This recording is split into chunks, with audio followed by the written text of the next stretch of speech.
बिस्मिल्लाहिर्रहमानिर्रहीम। नाज़रीन अस्सलाम वालेकुम। नाज़रीन, आज एक बहुत बड़ा वाक़या हुआ है इराक़ में, जहाँ पे जनरल कासिम सुलेमानी, जो कि ईरानी जनरल थे, बगदाद में उसको एक ड्रोन हमले में मारा गया है। उसके साथ इराक़ में जो ईरानी हिमायत याफ्ता मलिशिया है, उसके जो कमांडर है अबू महद महंदस, उसको भी मारा गया है। इसके बाद जो रिएक्शन आया है ईरान की तरफ से वो बड़ा स्ट्रांग है और ये कह रहे हैं कि हम फौरी तौर पर इसका जो है इसका जवाब देंगे और ये कासिम सुलेमानी का बदला लेंगे। कासिम सुलेमानी, इसमें कोई शक नहीं कि वो एक लेजेंडरी लीडर थे। ईरान में वो बहुत ज़्यादा पॉपुलर थे और वो इराक़ की जो एक इर्रेगुलर फोर्स जिसे कहते हैं, कुद्स फोर्स जिसे कहते हैं, उसके सरबराह थे। और ये जो कुद्स फोर्स है या कासिम सुलेमानी जो थे, ये ना ईरानी प्रेसिडेंट को जवाब देते, ना ईरानी फ़ौज के सरबराह को, बल्कि ये डायरेक्ट अली ख़ामनेई, जो उनका जो सुप्रीम लीडर है, मजहबी पेशवा जिसे कहते हैं, उसको डायरेक्ट रिस्पॉन्सिबल होते हैं। ये इराक़ में कर क्या रहे थे, ये एक बहुत बड़ा सवाल है। इराक़ में काफ़ी दिनों से जो है हुकूमत ख़िलाफ़ मुज़ाहरे भी हो रहे हैं और ये रिपोर्ट्स भी आ रही थी कि इराक़ में जो ईरानी हिमायत याफ्ता मलिशिया है, अब तक वहाँ पे तकरीबन 400 से 500 के करीब लोगों को मारा भी है। कासिम सुलेमानी के बारे में ये था कि ये ईरान के जो proxies war away from the Iran होते हैं उसके सरबराह थे और उसको लिविंग मार्टर्ड कहा जाता है, यानी ज़िंदा शहीद का खिताब कासिम सुलेमानी को दिया था। इस पर अमेरिका ने पहले भी कुछ हमले किया था और ये वही कासिम सुलेमानी है जिसने पाकिस्तान को भी धमकी दी थी जब ईरान पाकिस्तानी बॉर्डर से लोगों ने पाकिस्तानी ईरान के कुछ गार्ड्स को जो है वो मारा था। उस वक्त इसने पाकिस्तान को भी धमकी दी थी। ये बड़ा पावरफुल लीडर थे और इनके बारे में कहा जाता है कि ये ईरान का जो आउटसोर्स मतलब है कि शाम, इराक़ वग़ैरह में जितने उनके जो प्रॉक्सीज थे, ये उनको हिट कर रहे थे। बुनियादी तौर पर कहा जाता है कि ये एक्ट कर रहे थे नसरा तंजीम जो है, अलकायदा और ये जो दाइश है या दौलत इस्लामिया, उसके ख़िलाफ़ लड़ रहे थे। लेकिन इसका ये भी है कि ये इराक़ में, शाम में, वहाँ पे जो ईरान हिमायत याफ्ता उनको भी सपोर्ट कर रहे थे। अभी प्रॉब्लम जो आ रही है, कुछ लोग कह रहे हैं कि ये इतना अहम है ईरान के लिए और इसकी जो मारने का हुक्म है वो डायरेक्ट प्रेसिडेंट ट्रंप ने दिया था और प्रेसिडेंट ने कांग्रेस से कोई परमिशन भी नहीं ली थी। अभी ये कहा जा रहा है कि हो सकता है कि इससे मिडिल ईस्ट में एक और बड़ी जंग छिड़ सकती है। कोई कहता है कि इससे तीसरी जंग अज़ीम जो है उसका आगाज़ हो सकता है। लेकिन बड़ी बात यह है, मैं समझता हूँ कि इस वक्त मुझे नज़र नहीं आ रहा है कि ईरान को इतना बड़ा जो है एक्ट करेगा, क्योंकि ईरान ऑलरेडी एक तो उन पे सालों से जो है इकनॉमिक या मायशी जो उन पे पाबंदियाँ हैं, सैंक्शंस है, उसमें जकड़ा हुआ है।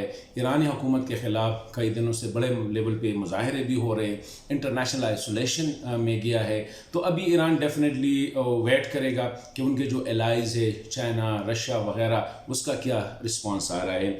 लेकिन एक बात जो मैं समझता हूँ वो ये है कि जितना डराया जा रहा है या जितनी बातें हो रही हैं, मैं नहीं समझता हूँ कि ईरानी क़यादत जो है सिर्फ कासिम सुलेमानी के लिए कोई इतना बड़ा कदम उठा सकते हैं जिससे जो है उनकी इंटरनल सिक्योरिटी या ईरान जो है मुतासर हो सकता है। क्योंकि ये हमला अगर किया है अमेरिका ने, अभी अमेरिकियों को वो कहाँ पे टारगेट कर सकते हैं? ईरान में तो अमेरिकी कोई नहीं है, वहाँ पे उनकी ना एम्बेसी है ना काउंसिल है। वहाँ पे पाकिस्तान में अमेरिकियों की इस्टेब्लिशमेंट है, मतलब ये बहुत बड़ा उनका सफारत खाना है, इराक़ में है, बाकी तुर्की में है। या अगर ईरान ने जिस तरह कहा है कि वो अमरीकी एलाइज़ को जो है टारगेट करेंगे, तो मिडल ईस्ट में अमरीकी एलाइज़ सऊदी अरब है, यूएई है और इज़राइल है।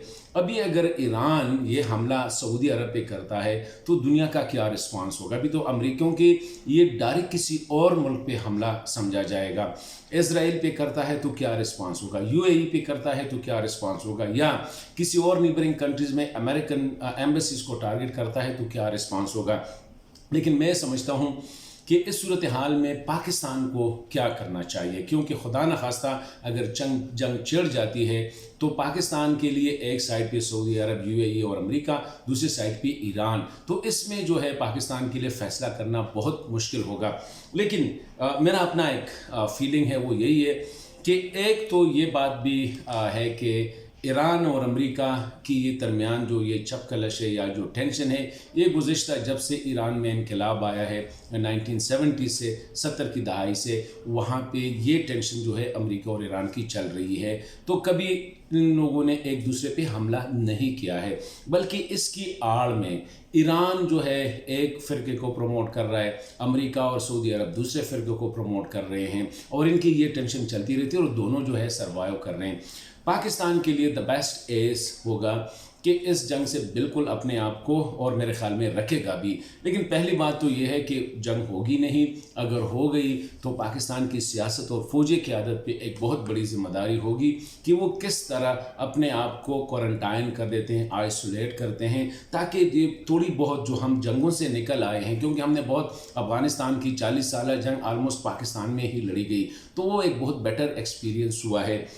قاسم سلیمانی کتنے اہم تھے ایرانیوں کے لیے، پھر وہ کتنے اہم ہیں کہ پاکستان اس پہ سٹینڈ لے لے اور ایران کے ساتھ کھڑا ہو کے امریکہ اور سعودی عرب یا یو اے ای کو ٹارگٹ کرے، وہ کتنے اہم ہیں کہ ایرانی خود اس کے لیے پورے ملک کو داؤ پہ لگائے، ان سارے چیز۔ پھر آلریڈی اس کے بارے میں یہ کہ وہ عراق میں کر کے آ رہے تھے، وہاں پہ ایرانی حمایت یافتہ ملیشیا کی کیا مطلب ہے، مطلب یہ is not military Afghan Baghdad یا عراق کی فورس نہیں، بلکہ ملیشیا ہے جو کہ وہاں پہ لڑ رہی ہے۔ یہ بہت سے سوالات ہیں، ان سارے سوالات کو اگر سامنے رکھے ہم، تو میں سمجھتا ہوں کہ پاکستان کسی بھی صورت میں قاسم سلیمانی کے مسئلے پہ ایران کے ساتھ انٹرنیشنل کمیونٹی کے سامنے کھڑا ہو سکتا ہے۔